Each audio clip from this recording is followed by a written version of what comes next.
Good morning प्यारे बच्चों। आज हम हिंदी की पाठ्य पुस्तक भाषा माधुरी से पाठ 5 करेंगे। पाठ का नाम है सफ़ेद झूठ। आपको सुनने में लग रहा होगा ना, सफ़ेद झूठ, समझ तो आ गया होगा। सफ़ेद झूठ, हाँ, सफ़ेद झूठ वह जिसे हम बोलने में 1 मिनट का समय भी नहीं गंवाते, बहुत जल्दी हमारे मुंह से निकलता है, ये साफ साफ झूठ बोल देते हम। तो इसी झूठ पर आधारित ये प्रस्तुत व्यंग्य कथा है, जिसके लेखक हैं श्री राधेश्याम तिवारी। राधेश्याम तिवारी जी ने इस पाठ की रचना की है और इस पाठ के माध्यम से हम झूठ के अन्य विभिन्न प्रकारों के बारे में भी पढ़ेंगे। आधुनिक समय में लोग अपने स्वार्थ के लिए अनेक प्रकार से झूठ का प्रयोग कर रहे हैं। इसी पर प्रस्तुत है श्री राधेश्याम तिवारी द्वारा लिखित यह व्यंग्य, जिसमें हिंदी के साथ साथ अंग्रेजी शब्दों का भी प्रचुर प्रयोग है। पद्मधर जी ने रंगों की फैक्ट्री में जब से मैनेजर के रूप में पदभार ग्रहण किया है, तब से उन्हें सब बातों में रंग ही रंग नज़र आने लगा है। देखियो, पद्मधर जी ने क्या किया, रंगों की एक फैक्ट्री है, उसमें मैनेजर की पोस्ट पे उन्होंने पदभार ग्रहण किया है और तब से उन्हें क्या दिखाई देने लगा, सभी बातों में रंग ही रंग नज़र आने लगा। कंपनी के कर्मचारी उनके बारे में कहते हैं, अपने नए मैनेजर साहब रंगों में इस तरह डूबे रहते हैं कि उनके सामने किसी की रंगदारी नहीं चलती। अब देखो, इस बात में भी एक व्यंग्य है। क्या व्यंग्य है कि जो मैनेजर साहब हैं वो मतलब अपने काम में इतने, वो काम के प्रति इतने संवेदनशील हैं, उनको सिर्फ काम से मतलब है, उनको अच्छा काम करने की आदत है, अच्छा काम सब करें, उन्हें यह अच्छा लगता है। इसलिए किसी अन्य प्रकार की चापलूसी या अन्य प्रकार की रंगदारी उनके सामने नहीं चलती।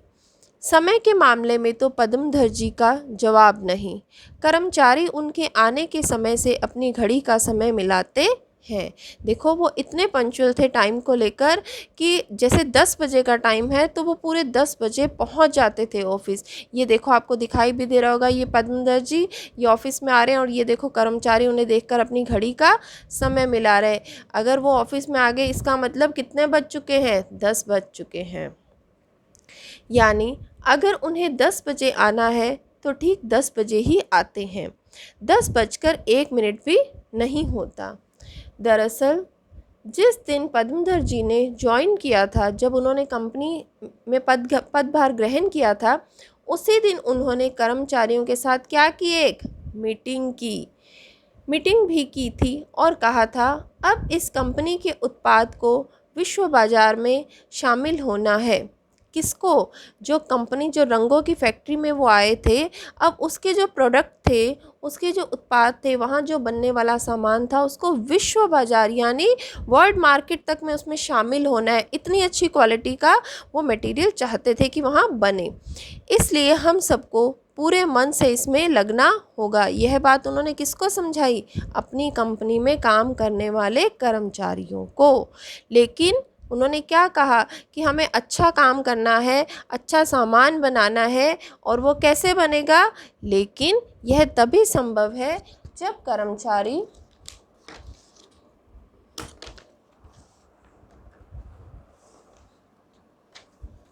काम के समय सिर्फ काम करे, काम के वक्त अपना समय बर्बाद न करे। और हाँ, अगर किसी को धूम्रपान की आदत हो, धूम्रपान क्या होता है, धूम्रपान स्मोकिंग, जैसे बीड़ी सिगरेट पीना, तो अपनी आदत से बाज आए। मुझे धुएं से बेहद चिढ़ है।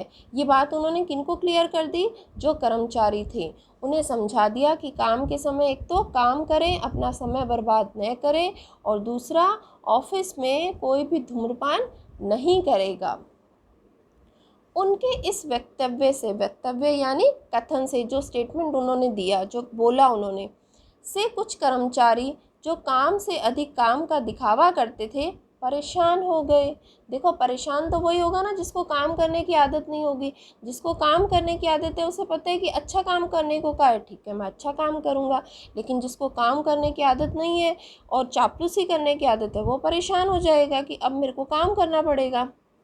कुछ ने तो दबी जुबान में यह भी कहा, हम जैसा करते आए हैं वैसा ही करेंगे। जो कर्मचारी थे वो दबी जुबान में क्या बात कर रहे थे कि हम तो वैसे ही रहेंगे जैसे हैं। ठिगने कद के पदमधर, ठिगने यानी कम हाइट के, ठिगने कद के पदमधर जी चलते भी हैं पहलवानों की तरह ही। अब जो लेखक है उनके बारे में बता रहा है। वो कह रहा है हम दोनों एक ही शहर यानी पटना के रहने वाले हैं। जो लेखक है वो पद्मधर जी को जानता है और वो क्या कह रहा है कि हम दोनों एक ही शहर के रहने वाले हैं। लंगोटिया यार हैं, लेकिन मैं बहुत पहले अपने शहर से चला आया था। अब इसमें लेखक क्या कह रहा है कि वो पटना शहर को छोड़कर बहुत समय पहले ही वहाँ से आ गए थे और यहाँ सेटल हो गया। बाद में पद्मधर जी भी आजीविका, आजीविका यानी अपनी रोजी रोटी का साधन करना, धन कमाना, आजीविका के लिए इस शहर से उस शहर घूमते रहे। उनके घर में गरीबी बहुत थी, पढ़ने में अच्छे थे, लेकिन अभाव, अभाव यानी कमी, धन की कमी थी। अभाव के कारण उन्हें पढ़ाई बीच में ही छोड़नी पड़ी। किसको बीच में पढ़ाई छोड़नी पड़ी? पद्मधर जी को। मेरे घर के बगल में ही उन्होंने भी किराए पर एक मकान ले रखा है। अब वो बता रहे हैं कि अब जिस शहर में वो आ गए हैं, तो लेखक क्या कह रहे हैं कि उनके घर के बगल में ही, बगल यानी पास में ही उन्होंने किराए का मकान ले रखा है। उनकी कंपनी का एक कर्मचारी, किनकी कंपनी का? पद्मधर जी की कंपनी का एक कर्मचारी भी मेरा पड़ोसी है। उसी से डे टू डे यानी रोज की खबरें, और ये कौन से शब्द हैं? देखो, ये विदेशी शब्द हैं, ठीक है, जो हिंदी भाषा में प्रयुक्त हो रहे हैं, कि खबरें मुझे मिलती रहती हैं। एक दिन ऑफिस से वे सीधे मेरे घर पर रात में करीब 9 बजे आ धमके और मुझसे बोले। कौन आ धमके? पद्मधर जी। और लेखक से बोले, लेखक उनके मित्र थे, उनसे बोले, गुरु तुम एकदम सफ़ेद झूठ बोलते हो। आप, अब लेखक क्या कह रहा है उनसे, आप रंगों की कंपनी में मैनेजर क्या हो गए कि झूठ को भी सफ़ेद, काला, हरा और न जाने क्या क्या बनाने लगे। वो उनसे मजाक कर रहे थे। मैंने उन्हें कुर्सी की ओर बैठने का इशारा करते हुए कहा। अब देखो, ये लेखक है और ये उनके मित्र पद्मधर जी हैं। भाई मैं बहुत सीरियस हूँ, आगे आप कुछ बताएंगे भी कि सिर्फ भूमिका ही बनाते रहेंगे? मैंने कहा। कल हम दोनों को, अब ये कौन कह रहा है? पद्मधर जी कह रहे हैं, कल हम दोनों को एक साथ फिल्म देखने जाना था और ऐन वक्त पर खुले कपूर की तरह न जाने कहाँ उड़ गए। अब पद्मधर जी क्या कह रहे हैं इनको कि कल हम दोनों को कहाँ फिल्म देखने जाना था, और ऐन वक्त यानी जब फिल्म का टाइम हो रहा था, तुम खुले कपूर की भांति। कपूर क्या होता है? कपूर आपने देखा होगा ना, पूजा के समय काम आता है, वाइट, ठीक है, वाइट कलर का होता है। तो अगर उसको खुला छोड़ दिया जाए ना, जब तक वो पैकेट में वो सही रहेगा, बंद है। अगर उसको आप बाहर रख दोगे प्लेट में खुला, तो वो धीरे धीरे उड़ जाएगा, आपको दिखाई भी नहीं देगा। तो पद्मधर जी ने इन पे व्यंग्य किया है कि तुम खुले कपूर की तरह न जाने कहाँ उड़ गए। यह बात उन्होंने पूरे पावर में कही, पावर यानी पूरी शक्ति के साथ कही। ठीक है, मैं झूठ बोल गया। अब ये क्या बोल रहे हैं? ठीक है, मैं झूठ बोल गया, लेकिन इसमें आपने रंग क्यों मिला दिया? मतलब उन्होंने कहा ना सफ़ेद झूठ, वो बात ही कर रहे हैं। रंग क्यों मिला दिया कि यह सफ़ेद हो गया? मैंने उनका गुस्सा शांत करते हुए कहा। मेरी बात सुनकर वे भी हंस पड़े। फिर थोड़ी देर बाद उन्होंने कहा, झूठ के कई प्रकार होते हैं। किसने कहा? पद्मधर जी ने। सुविधा के लिए इसे 3 प्रकारों में विभाजित किया जा सकता है। किसको? सफ़ेद झूठ को। कौन कौन से? सात्विक, राजसिक और तामसिक। तो कितने प्रकार बताए हैं? सात्विक, राजसिक और तामसिक। सात्विक झूठ का इस्तेमाल खास तौर से लेखक और साहित्यकार करते हैं। सफ़ेद झूठ भी सात्विक झूठ का ही जुड़वा भाई है। तो उन्होंने क्या कहा, ये जो सफ़ेद झूठ होता है ना और सात्विक झूठ एक ही है, ये इसी का जुड़वा भाई है। और इसे कौन इस्तेमाल करता है? लेखक और साहित्यकार। इसकी सबसे बड़ी विशेषता यह है कि इससे किसी का बुरा नहीं होता।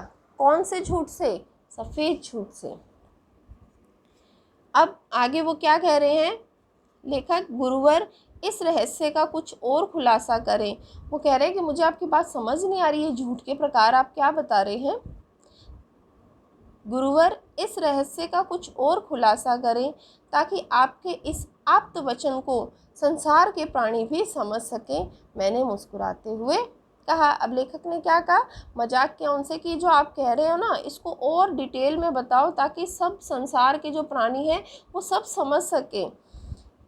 तो सुनो वत्स, अब वो भी मजाक कर रहे हैं, पद्मधर जी मजाक करते हुए कह रहे हैं सुनो वत्स, वत्स मैंने क्या होता है बेटा। वैसे तो सफ़ेद झूठ की महिमा अपरंपार है, लेकिन यहाँ मैं इसके कुछ खास लक्षणों पर ही प्रकाश डालूँगा, क्योंकि मैं अकिंचन यानी बहुत गरीब, इस मुँह से इसकी महिमा का बखान नहीं कर सकता। किसकी महिमा का? सफ़ेद झूठ की महिमा का। बहुत बड़ी है, कोई भी बोलता है इसको अब, और मतलब बहुत जल्दी बोला जाता है इसको। फिर भी श्रद्धा भाव से सांसारिक प्राणियों के कल्याण के लिए मैं यहाँ इसके कुछ खास लक्षणों पर प्रकाश डालता हूँ। अब ये दोनों मित्र आपस में हंसी मजाक कर रहे हैं, व्यंग्य कर रहे हैं झूठ के ऊपर। उन्होंने जैसे ही ये बातें कही, क्या कहा कि मैं इसके कुछ खास लक्षणों पर प्रकाश डालता हूँ। प्रकाश का मतलब क्या है यहाँ पे कि वो डिटेल में बताएंगे कि झूठ क्या होता है, लेकिन वैसे प्रकाश का मतलब क्या होता है? लाइट। तो अब लेखक उनसे कैसे मजाक करे, ध्यान से सुनो। उन्होंने जैसे ही ये बातें कही, मैंने तत्काल वहाँ की आसपास जल रही सारी बत्तियाँ बुझा दी। बत्तियाँ मैंने लाइटें। किसने बुझा दी? लेखक ने। अब क्या कहा, तो अब जब उन्होंने पद्मधर जी ने पूछा कि अरे भाई ये तुमने क्या कर दिया, पद्मधर जी ने चकित होकर कहा। तो अब लेखक क्या कह रहा है, आप प्रकाश तो डालेंगे ही, सोचा जब प्रकाश डाल ही रहे हैं तो बिना वजह क्यों बिजली का खर्च बढ़ाया जाए।